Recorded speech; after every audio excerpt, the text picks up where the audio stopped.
मेरे प्रिय कैडेट्स, आप सभी को मेरा नमस्कार। आज दिनांक 25 जनवरी 2021। आज के दिन हम व्याकरण भाग के अंतर्गत सातवीं कक्षा से संबंधित जो काल का आज हम अध्ययन करने वाले हैं। अब तक हमने काल का अध्ययन किया है। फिर से भी जितने भी इसके प्रकार हैं उस पर विस्तृत अध्ययन कर रहे हैं। और काल से संबंधित प्रश्न भी हमने परीक्षाओं में पूछा गया था। आप सभी ने अच्छी तरह से उसे लिखा है। काल की परिभाषा इस प्रकार है कि क्रिया के जिस रूप से समय का बोध होता हो उसे हम क्रिया कहते हैं। ये तो आपको पता है। तो अब तक हमने काल के तीन प्रकार हैं। पहला है वर्तमान काल, दूसरा है भूतकाल और तीसरा है भविष्यत काल। अब तक हमने वर्तमान काल का अध्ययन किया था। उसके अंतर्गत 6 प्रकार हैं। पहला है सामान्य वर्तमान काल, दूसरा है अपूर्ण वर्तमान काल, तीसरा है पूर्ण वर्तमान काल और चौथा है संदिग्ध वर्तमान काल, पांचवा है तत्कालिक वर्तमान काल और छठा है संभाव्य वर्तमान काल। इसका हमने विस्तृत अध्ययन किया। और दूसरा है भूतकाल। उसके अंतर्गत भी 6 प्रकार हैं। और पहला है सामान्य भूतकाल, दूसरा है आसन्न भूतकाल, तीसरा है पूर्ण भूतकाल और चौथा है अपूर्ण भूतकाल, पांचवा संदिग्ध भूतकाल और छठा है हेतुमत भूतकाल। तो इस तरह हमने विस्तृत अध्ययन किया। तो आज रिवीजन के अंतर्गत वर्तमान काल का भविष्यत काल जो तीसरा प्रकार है,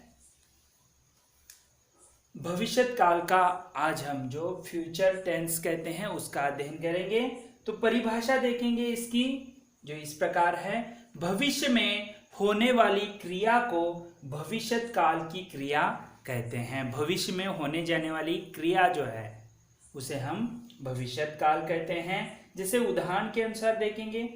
पहले दूसरी परिभाषा से सामान्य परिभाषा भी देखेंगे।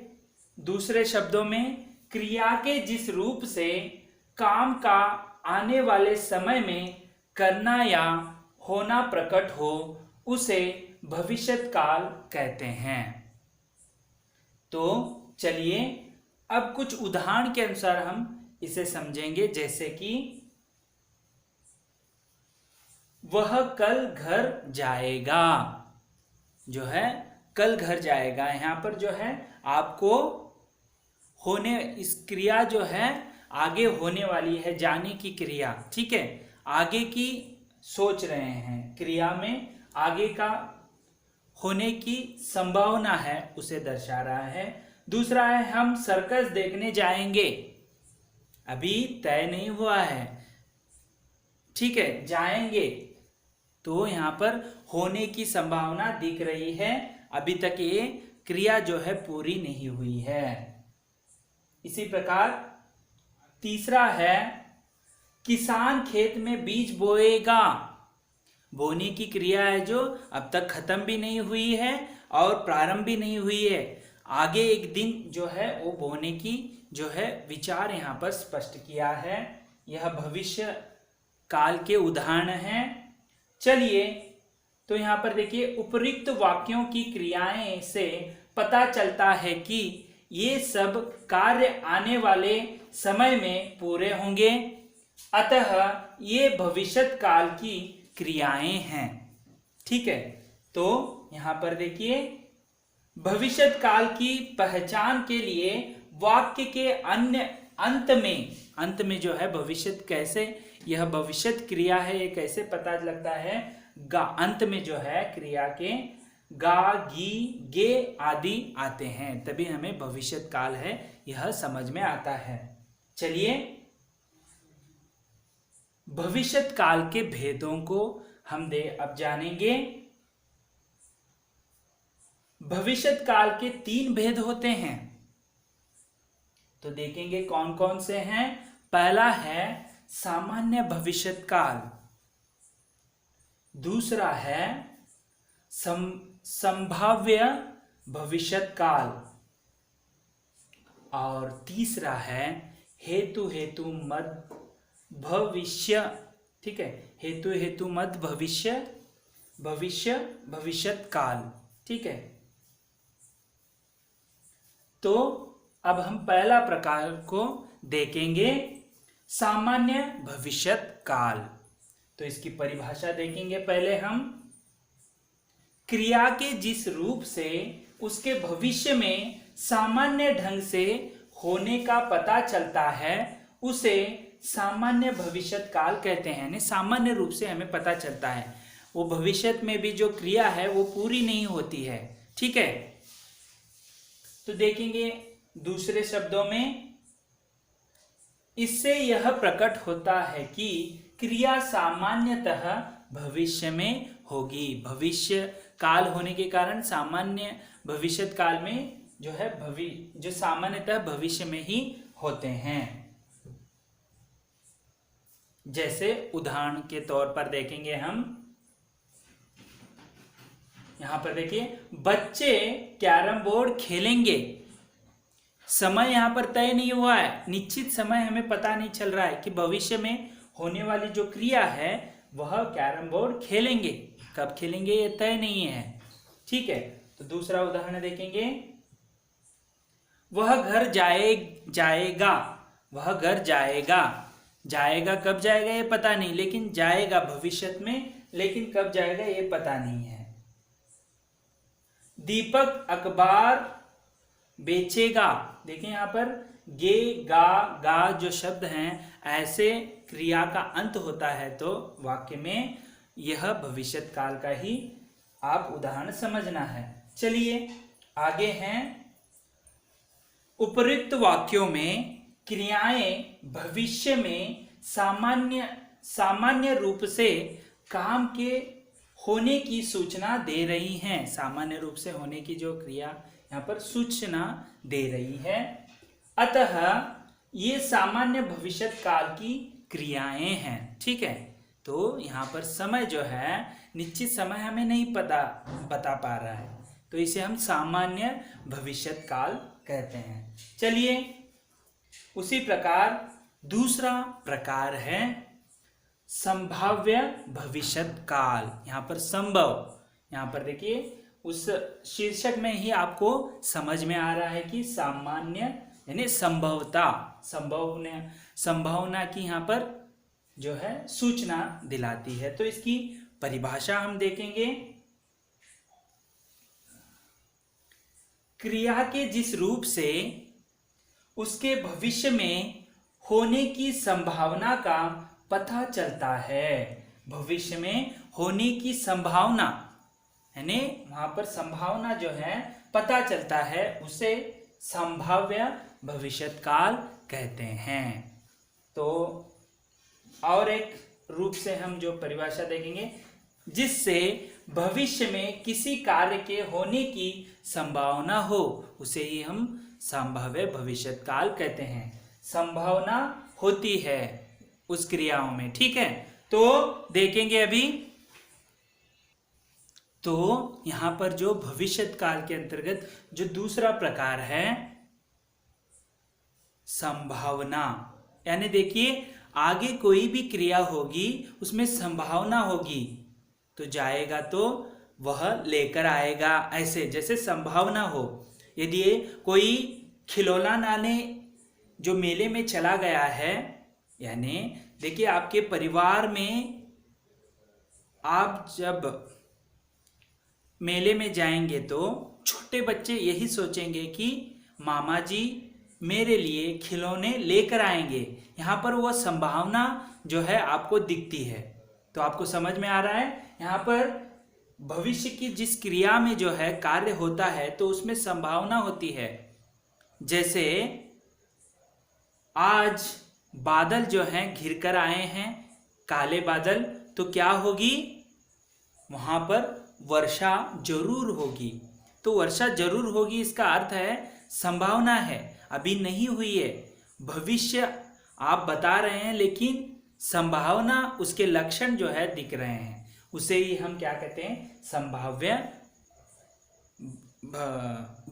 भविष्यकाल कहते हैं। तो चलिए इसके उदाहरण के जरिए हम इसे और भी ज्यादा समझेंगे। जैसे पहला है शायद चोर पकड़ा जाए। देखिए आप चोर यहां पर जो है आपके मोहल्ले में कोई चोरी करके चला गया, यह आपको पता नहीं है, लेकिन ये चोर जो है चोरी करके चला गया, तब आप संभावना जो है प्रकट करते हैं, शायद ये जो चोर है पकड़ा जाए, अच्छा होगा ना, ठीक है। ऐसे आप संभावनाएं जो हैं उसे जो है आप वाक्य के तौर पर कहते हैं, उसे ही संभाव्य भविष्यकाल कहते हैं। जैसे संभावना हो सकती है, संभव हो सकता है। जैसे चोर तो चोरी करके निकल गया, आगे क्या कह रहे हैं, आपका संभव क्या है, शायद चोर पकड़ा जाए, ठीक है। दूसरा वाक्य के रूप में हम देखेंगे उदाहरण, परीक्षा में शायद मुझे अच्छे अंक प्राप्त हो। यहां पर संभावना, वह अपना जो संभावना है वो बता रहा है, क्योंकि वह अच्छे से पढ़ाई किया होगा विद्यार्थी, और उस विद्यार्थी को यह लगता है कि मैं परीक्षा जो है सभी परीक्षाएं अच्छी लिखी हैं, तो मुझे शायद अच्छे अंक प्राप्त होंगे। वह भविष्य में यानी भविष्य में आगे आने वाले दिनों के बारे में सोच रहा है कि शायद मेरे तो परीक्षाएं अच्छे गए हैं, तो अंक भी क्या होंगे, अच्छे ही प्राप्त होंगे। यह उसका संभावना है। समझ में आया आपको? तो संभाव्य भविष्यकाल में संभावना होती है कि ऐसे ही होगा, ठीक है। तो यह तीसरा उदाहरण देखेंगे किस तरह है। जैसे देखिए यहां पर, हो सकता है कि मैं कल वहां जाऊं। यहां पर देखो जाने की संभावना बता रहे हैं, अचानक मुझे जाना हुआ, तो संभावना, तो यहां पर देखिए हो सकता है यानी बता रहे हैं कि मैं वहां पर कल वहां जाऊं। देखिए यदि कोई डॉक्टर यदि वह घर आया है तो उसके मन में यही होगा कि कहीं पेशेंट मरीज ना आ जाए तो मुझे जाना होगा तुरंत।